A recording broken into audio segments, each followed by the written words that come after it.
A senior advocate of Nigeria, Ebun-Olu Adegboruwa, says the constitutions of the two major political parties in the country support zoning and power rotation. Adegboruwa's comment comes amid the political tussle between the northern and southern regions over which part of the country will produce the next president. The southern governors have maintained that the next president must come from their region, while their northern counterparts in a meeting in Kaduna said the position of the southern governors contradicts the provisions of the constitution. The senior advocate, however, says the framers of the Nigerian constitution made provisions in the law to accommodate national cohesion through distribution of power in the country.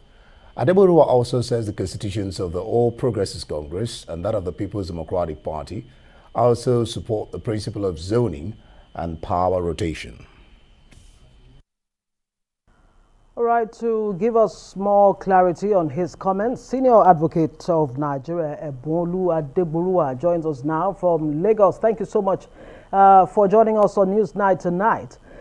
Well, let's talk about this thorny issue that refuses to go away. The northern governors in their meeting yesterday rejected outrightly the call by the Southern Governors Forum that the presidency come 2023 must go to the south. Are they right in rejecting this? And the question of zoning, is it a constitutional matter or a matter of law or the norm? Thank you very much for having me. Good evening, viewers. I believe, with all due respect and deference to their excellencies, the governors of the northern states, I had a misconception of the provisions of the constitution which they relied upon for their position to oppose zoning and rotation. And I say this because the section they refer to has to do with the mode of declaring the winner of an election. That is, after the election must have been conducted, and then you want to declare a winner, he has to have 25%, he has to have majority votes in 25% of the states, and then also command the various support from all the regions of the country. But when you talk about power rotation and zoning, it has to do with eligibility. It has to do with preferring a candidate for election. And so when you want to read the Constitution, you don't isolate a single section. The Constitution is a single document. So you adopt a holistic, constructive approach by which you look at other sections that may complement the section you're referring to. As far as I'm concerned, with all due respect, the people who drafted the Constitution put in that Constitution enough clauses, enough provisions that will ensure equity, fairness, and balancing of power sharing formula in Nigeria. And so I will refer to Section 14 of the Constitution, which says that there must be a balancing act in terms of sharing of power and positions in government in order to achieve national cohesion, to achieve national loyalty and togetherness. And then it's also stated in Section 223 of the same Constitution that all political parties must frame their constitution in such a way that public offices must be shared with regard to federal character. So in that regard, therefore, when you want to rotate power, you ensure that the Constitution is respected by not allowing a sectional dominance, by not allowing a particular ethnic group or tribe to have a greater share of power than other groups. Otherwise, there will be a sense of isolation and discrimination. So I believe that, constitutionally speaking, the governors of the southern states are correct to say that it is proper to expect that after 8 years of President Muhammadu Buhari, who represent the 6 geopolitical zones of the north in terms of power equation, it is expected that there will be a shift in that equation back to the southern zone of the country. And it's nothing new at all. This has been on for a long time, even during the First Republic, when National Party of Nigeria, in its own constitution, Article 21, talked about national character. And that was what made MPM popular in those days. At the inception of this particular republic, the People's Democratic Party also inserted zoning in section Article 7, sub 2 and 3 of its own constitution by specifically stating that elective offices shall be shared in rotational formula and by zoning of those offices across all the zones of the country. And it's the same thing with the All Progressive Congress in Article 7 of its own constitution, which talked about achieving national unity and cohesion. So I think that when you look at all this, speaking strictly legally, it is expected that there will be a sense of belonging by all tribes, by all sections of the country, to ensure that this zoning formula gives a sense of participation, a sense of belonging, and a sense of equity and fairness in proportional representation in terms of distribution of power. And I've just spoken legally. I will also speak politically. While we continue this discussion, what do you make of the seeming polarization from both the southern and northern governors on where the next president should come from? And then when the southern governors say the president must come from the south, is it healthy communication in a democracy with contending interests and views? Ordinarily, merit should dictate the consideration of who occupy elective office, especially when you want to talk about achieving democratic choices. It should just be by simple majority.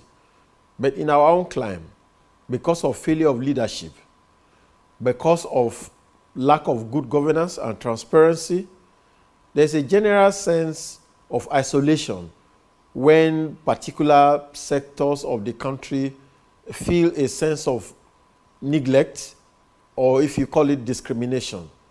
Otherwise, with all due respect, if a leader who has been chosen to represent Nigeria is in office and performs creditably well, we should not be concerned about the origin, we should not be concerned about the faith of whoever leads us, so long as there is good governance, and indeed all sectors of the country are carried along.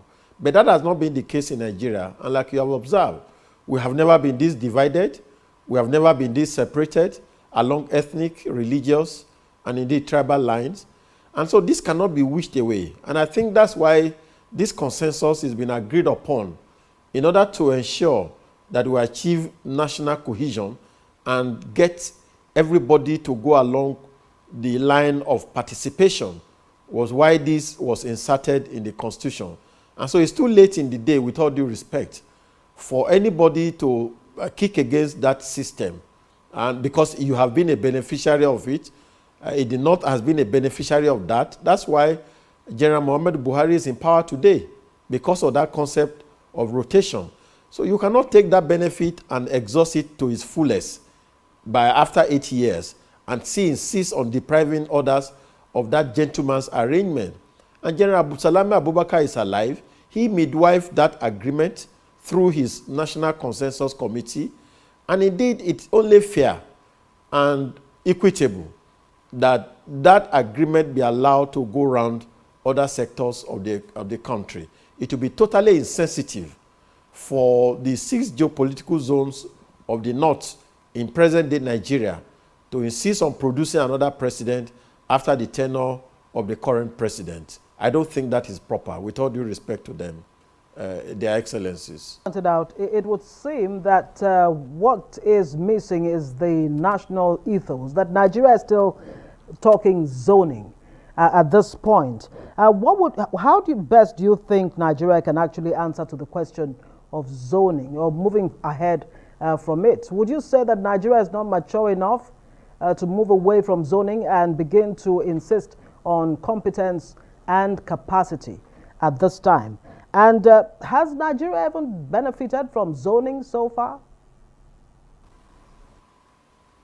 Thank you very much.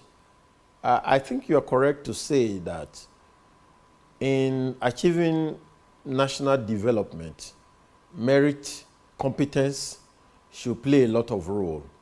And when you zone positions of leadership, especially such sensitive positions as the president of a nation, it just promotes mediocrity.